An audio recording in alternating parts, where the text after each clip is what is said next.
Assalamualaikum warahmatullahi wabarakatuh. Perkenalkan, saya Muhammad dari Duan dari MPN 1940. Baiklah, jadi ini akan menjelaskan tentang aplikasi sistem teknologi informasi di fungsi-fungsi organisasi. Yang pertama yaitu sistem informasi di fungsi organisasi.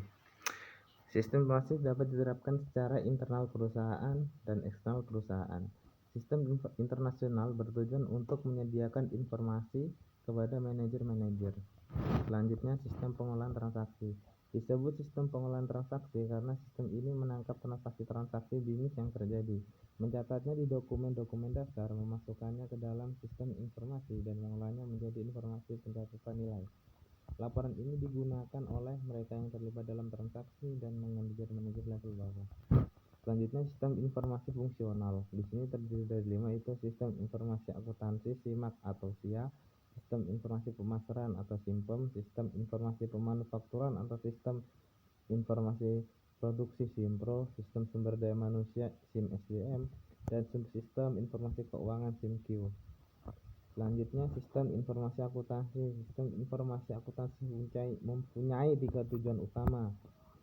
Yang pertama, untuk mendukung operasi sehari-hari. Yang kedua, mendukung pengambilan keputusan manajemen. Yang ketiga, untuk memenuhi kewajiban yang berhubungan dengan penanggung-jawaban. Siklus akuntansi terdiri dari 5, yaitu siklus pendanaan, siklus pengeluaran kas, siklus konversi, siklus manajemen sumber daya manusia, siklus buku besar, dan pelaporan keuangan. Selanjutnya, sistem informasi pemasaran merupakan sistem informasi yang diterapkan di fungsi pemasaran. Komponen output pemasaran yaitu produk, price, promosi, price, dan integration. Selanjutnya, komponen model pemasaran, komponen basis data pemasaran, komponen input pemasaran, pemakai informasi sistem pemasaran. Selanjutnya, sistem informasi produksi. Sistem informasi produksi terdiri dari 2 macam, yaitu sistem informasi fisik dan sistem informasi produksi.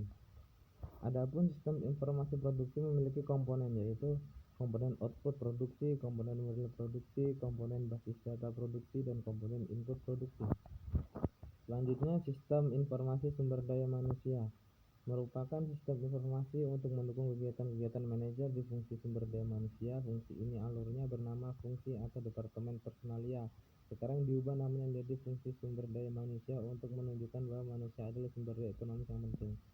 Komponen output sumber daya manusia itu informasi tentang perencanaan tenaga kerja. Yang kedua, informasi tentang pengadaan tenaga kerja atau rekrutmen. Yang ketiga, informasi tentang pengelolaan tenaga kerja. Yang keempat, informasi tentang kompensasi. Yang kelima, informasi tentang benefit. Yang keenam, informasi tentang lingkungan kerja.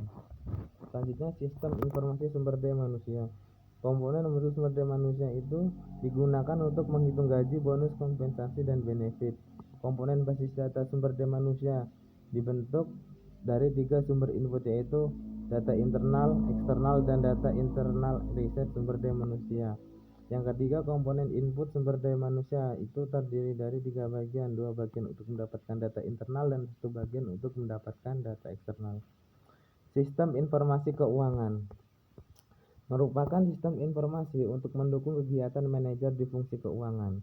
Komponen output keuangan ada 7 macam output yang dapat dihasilkan oleh sistem informasi keuangan. Yang pertama, forecast keuangan, modal kerja, investasi, pendanaan, budget keuangan, kinerja keuangan, anggaran keuangan. Selanjutnya, sistem informasi keuangan. Komponen model keuangan itu digunakan di sistem informasi keuangan, misal model matematis, portofolio optimal untuk analisis investasi.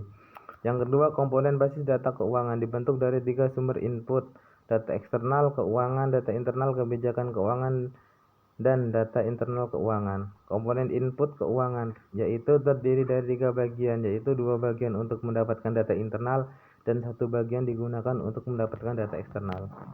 Perencanaan sumber daya perusahaan (ERP) adalah suatu perangkat lunak paket dengan aplikasi yang terintegrasi untuk digunakan secara luas di organisasi. Aplikasi ERP meliputi fungsi akuntansi, fungsi keuangan, fungsi sumber daya manusia, fungsi pemasaran, fungsi logistik. Manfaat Enterprise Resource Planning (ERP). Ada 7 benefit ketika membeli paket ERP, yaitu integrasi data yang menyebabkan akses data ke unit bisnis lain, fungsi lain, proses, dan organisasi meningkat. Menyediakan cara lain untuk melakukan bisnis. Yang ketiga, menyediakan kemampuan global dengan menyediakan globalisasi melalui proses bisnis yang umum kelas dunia. 4. Manfaat membeli benefit bukan membangunnya. 5. Manfaat arsitektur teknologi informasi yang digunakan dapat menghemat biaya. 6. Menerapkan aktivitas mata rantai. Dan 7. Untuk mendukung aktivitas bisnis fungsional multi proses akuntansi, keuangan, dan SDM. Manfaat ERP. 2. Tujuan organisasi membeli paket ERP. Yang pertama, integrasi data merupakan hal yang utama dicari pembeli paket ERP, baik dengan tujuan aktivitas mata rantai atau aktivitas bisnis fungsional. Yang kedua, kemampuan global dinilai lebih tinggi untuk pembeli dengan tujuan aktivitas mata rantai dibandingkan dengan pembeli tujuannya untuk mendukung aktivitas fungsional. Yang ketiga, enterprise resource planning. Kelemahan ERP. 1. Implementasi ERP sangat sulit karena penerapannya yang sangat terintegrasi dan organisasi harus merubah cara bisnis mereka. 2. Biaya implementasi ERP sangat mahal. 3. Organisasi hanya memikirkan manfaat yang besar dari penerapan ERP tapi tidak mempersiapkan personilnya untuk berubah. 4. Para personilnya yang tiba-tiba dibebani dengan tanggung jawab yang lebih besar dengan kesiapan yang kurang baik. SAP, System Analysis and Programming Weekly, didirikan pada tahun 1972 dan SAP berganti nama menjadi System Analysis Product Datenverarbeitung, System Application and Product in Data Processing. Pemakaian SAP diantaranya adalah perusahaan kimia, perusahaan minyak, dan perusahaan komputer. Produk SAP. Aplikasi SAP R/2 1979 dijalankan di komputer mainframe. SAP R/3 1987 dibuat dengan bahasa generasi keempat yaitu ABAP/4. MySAPCOM 1999 yaitu versi SAP R/3 yang digunakan secara komprehensif dengan aplikasi internet dan tambahan aplikasi e-bisnis. Modul SAP. Modul SAP yang pertama, manajemen dan penyedia supply chain management. Yang kedua, manajemen siklus hidup produk atau product life cycle management, manajemen capital SDM, human capital management. Atau yang keempat, keuangan finansial. Yang kelima, inteligensi bisnis, business intelligence, manajemen relasi langganan, customer relationship management, dan electronic e-commerce. Implementasi SAP. Tentukan keberhasilan penerapan SAP. Adapun teknik metodologi perlu digunakan adalah teknik manajemen risiko, teknik manajemen proyek dan program, teknik manajemen perubahan.